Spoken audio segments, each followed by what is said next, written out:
Bon, salut. Là, je te montre, c'est du solaire. Je fais pas le solaire, moi.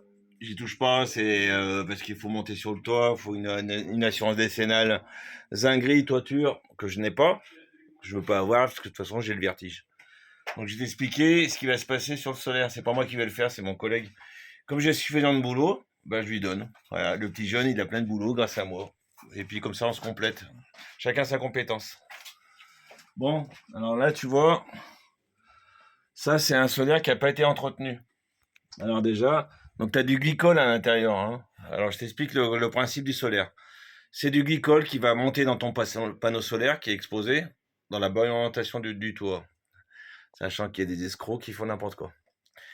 Et ton glycol, une fois qu'il est réchauffé, il monte à 130, 110, 120, 130, il redescend. D'accord? Mais le glycol, c'est acide. Et donc, il faut du matos spécifique. Ça coûte un bras. Mais moi, j'en vends pas du solaire, hein, donc je suis pas spécialiste. Mais par contre, j'ai des connaissances. Bon. Alors là, tu vois que l'installation, là, elle a quand même morflé, hein. Là, les joints, c'est pas des joints. Je pense pas que ça soit des joints solaires, parce qu'il faut des joints spécifiques. Parce qu'il faut qu'ils tiennent à 130, 140 degrés et aussi à l'acidité du glycol, du fluide caloriporteur qui va entre le ballon et le panneau. Le fluide caloriporteur, il n'est pas en contact avec ton eau chaude de chauffage, et il n'est pas en contact avec ton eau chaude de sanitaire. C'est un serpentin qui est à l'intérieur, d'accord? Voilà. Donc après, tu as aussi un vase d'expansion solaire, c'est-à-dire qu'il doit résister à l'acidité du glycol et également à 140, 150 degrés. C'est-à-dire que la membrane en caoutchouc, elle doit résister à 140, 150 degrés. Si c'est un ballon de chauffage, la membrane, elle est faite pour résister jusqu'à 100 degrés max. C'est du caoutchouc, hein. Voilà, il ne faut pas que ça rentre en vapeur.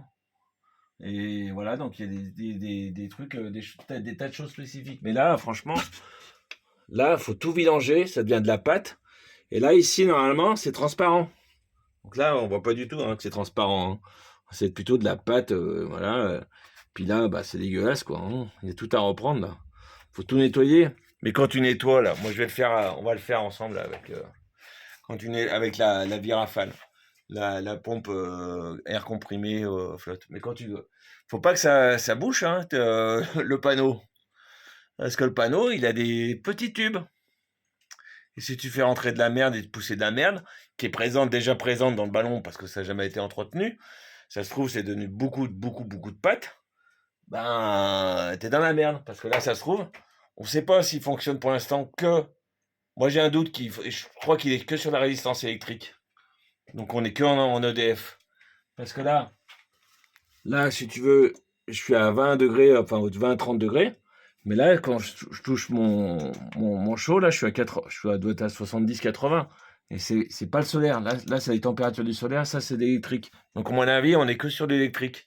Ça se trouve, il va falloir la condamner.